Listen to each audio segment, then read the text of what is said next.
Your reaction? So I'm always for accountability, but what I'm not for are political prosecutions. And let's be honest, the only reason why they went after Hunter the way they did, and I've talked to many federal prosecutors about this, is because he's the president's son, right? Somebody who has a lifelong drug addiction, and prosecutors would have handled this differently. So this was all politically motivated. So I understand.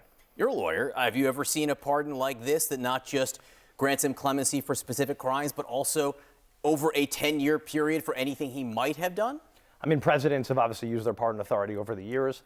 The bottom line in this case, though, is a dad with his son who was prosecuted because he was the president of the United States in the way he was. He should have been handled, given his addiction, this shouldn't have been handled differently. This was a political prosecution. All right, Nate Silver, who, is a data reporter online, but voting for Kamala Harris is representative of some opinions on this. Nate wrote, I discussed here how I voted for Harris despite feeling like Democrats indulged in a lot of bad behavior that voters were rational to publish.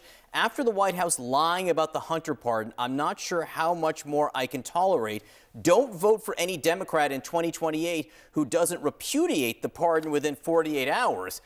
Forget 2028. You're running, next year. You're not repudiating it. Nate's saying that he wouldn't vote for you. Well, I don't think Nate lives in my district or in the state. Let me focus on what actually, if I were talking to Nate, I'd say, listen, what do voters care about? Because I've been in diners in 21 counties, I think 18 counties of our 21 now across the state of New Jersey over the last weeks, talking to folks. What do they care about? They want to make their lives more affordable. So what I'm focused on is running for governor, being the lower taxes, lower cost governor. People want to know how we're going to make their lives better. And let's talk about them. What we're going to do to get costs down, healthcare costs down, utility costs down, right? Do everything we can to get taxes down. People want, and I think this election made it pretty clear, they want to make sure that we stand up for them and their pocketbooks and make it so that they can afford to go to the diner. Absolutely. I think this is classic projection. When the Republicans warn about weaponization, they're actually warning us about their weaponization. There's no evidence the FBI was weaponized under Biden. As a matter of fact, what's ironic about this is the FBI, anyone who knows the FBI, it's a very conservative culture. Probably a majority of FBI agents voted Republican. This is not some bastion of liberal, haven protecting progressive and liberal voices in our government in a deep state fashion. Quite the opposite. And it is destructive in the extreme to talk about let's prosecute the prosecutors, let's investigate the investigators, to dismantle the premier law enforcement agency of the United States government. This is a really dangerous moment for our government and for the rule of law in America. I have a mixed response. As a father myself, and as someone who knows Joe Biden, I can sympathize with his perspective that his son was, subject to vigilante justice. I certainly witnessed that in Republican depositions of Hunter Biden and his attorney.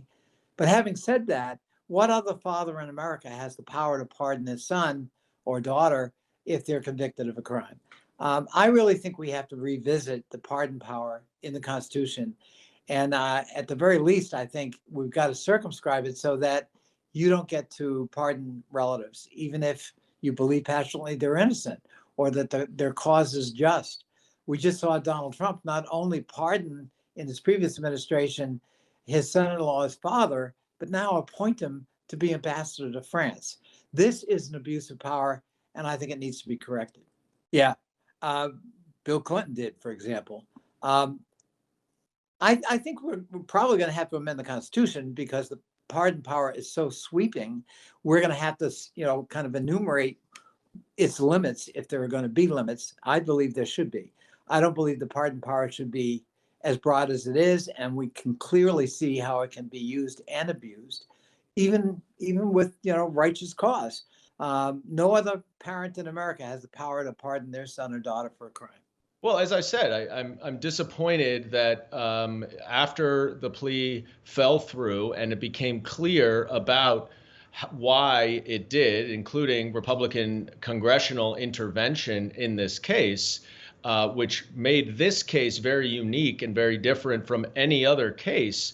I think that we all, perhaps I should have as well, recognized that this is not the normal prosecution. I said many times that if Hunter Biden were not Hunter Biden, he would never be charged with these crimes. And when you start to see what Donald Trump is planning to do with his Department of Justice and with his FBI, and the degree to which Hunter Biden has already been shamelessly attacked as a private citizen by Republicans, I certainly understand why the president felt like this miscarriage of justice should not carry forward, and that he should not be at risk of retributive prosecution for political reasons, which is not the proper way to execute our rule of law. I don't really see how one thing would have anything to do with the other. I find it pretty ironic and hypocritical that so many Republicans have seemed to find the rule of law when it comes now to Joe Biden's pardoning of Hunter, and are happily ignorant of the rule of law when it comes to Donald Trump and everything that he has done. But Kash Patel is a danger because he's unqualified and because he is out for revenge on behalf of Donald Trump. And that is not who we should have leading what should be a nonpartisan, apolitical FBI that has a 10-year term for a reason, so that it is not in line with the political process. So Kash Patel is a danger separate and apart from anything having to do with Hunter Biden's pardon, but it is yet another example of how Donald Trump is a danger to our rule of law and why Joe Biden felt compelled to pardon Hunter. Yeah, and that's why I don't think that, and you haven't heard me say that Joe Biden is justified in pardoning Hunter Biden because Donald Trump pardoned Roger Stone, who had incriminating information about him, and Paul Manafort and Charlie Kushner, and the list goes on. That's not why it's okay, in my view, for Joe Biden to pardon Hunter. I think I've got mixed views about it, frankly. I think that, there is concern that the president legitimately had that the Trump administration and, all this, the retribution tour stuff with respect to the Department of Justice and how he plans to use it against his enemies.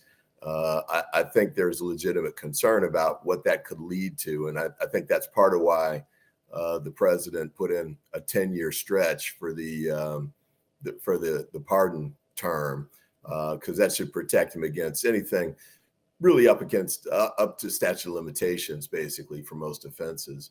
On the other hand, though, I got to say that even though I don't think Hunter Biden would have been prosecuted under most circumstances, a pardon at this point will be used against, I think, Democrats when we're pushing to defend the Department of Justice against politicizing it, which is certainly what President Trump plans to do, or President-elect Trump. And, the Patel nomination, I think many of the other nominations, it looks like he's going to try and use it in a way to go against and inflict retribution on people. And I think this sort of gives him ground to argue that, both sides are doing the same thing. So I know that there was a real strong sentiment and wanting to protect Hunter Biden from unfair prosecution. But this is going to be used against us when we're fighting the misuses that are coming from the Trump administration. No, I think most of that stuff is really overblown, and intentionally so. I mean, it's Trump. The one thing about Trump is it's not new when politicians are under investigation by the Department of Justice that they say it's political, a witch hunt. Those are phrases that have been used for decades by people in the crosshairs. Say like Senator Menendez, for example, who was recently convicted for misconduct in office. The difference here is that twofold. One is a lot of people started believing Trump, and his MAGA base is fully on board with the argument that the entire Department of Justice is somehow an abuse of power and is just running out of control and needs to be quote unquote reined in. And I think that's one of the big problems. The other one, though, is that he's going to be the president of the United States and will have full control over the Department of Justice. And the Patel nomination for FBI, I think, is a bad omen for what he might want to do with that. And his statements about it have been pretty explicit. So it's pretty concerning, I would say. And what's at risk is the overall rule of law in the United States. which has been a real bedrock for us for more than a century. And we need to fight to preserve that. I think he got it wrong yesterday. I think he had it right before yesterday when the president indicated that he was not going to pardon his son and that he trusted the Justice Department, even in the case, especially in the case involving his son. And I felt that that Hunter Biden had been convicted by a jury of his peers. He pled guilty himself. It was done by a special counsel. There was no indication that it was a politicized case. I feel the same way about the case against Donald Trump, by the way, that it was not done with politics, but done by professional prosecutors, by the justice system. And so I felt the president had it right before yesterday, and yesterday got it wrong. The president's words there called it a miscarriage of justice, said Hunter was selectively and unfairly prosecuted. From a legal perspective, is that a good argument? He has an argument, but he certainly has an argument with regard to the gun charge, right? There has never been another federal charge of someone charged under this set of facts, meaning the gun wasn't used in more than one crime.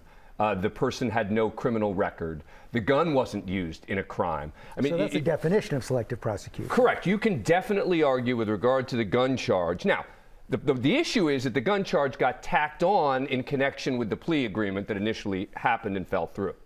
The tax cases is a little tougher. Yes, it's true that in a lot of cases, when someone doesn't pay their taxes, they're allowed to pay them back. And at worst, they just get a fine. It's also true that in certain cases, people get prosecuted for not paying their taxes. So it's a little squishier with regard to the tax charge as to whether this was clearly selective prosecution. How about the idea that this was a blanket pardon, protecting his son for anything that might have happened since 2014? Well, look, that is certainly as sweeping as you can make it. And there is an argument that he could have done something much more limited, meaning granting him clemency. That would have meant the convictions stand, but with regard to a sentence, he doesn't get any jail time. There is no sentence. That's what clemency could have done. He didn't do that. He granted him pardon on the two charges, plus on anything he could conceivably prosecuted for. Out of fear that he might be prosecuted. Well, and by because there are a lot of people on the right in particular who have been talking about a variety of crimes that they wish that Hunter Biden had been charged with, that he should have been charged with, et cetera. And I think that's the reason that one happened. But it's interesting when you hear the president's team, the president-elect's team, talk about the Department of Justice and weaponization. It's a little tough to say that because this Department of Justice is the department that went after Hunter Biden. So it's now the president stepping in to protect Hunter Biden from his Department of Justice. And I think it's an important point to remember in this context.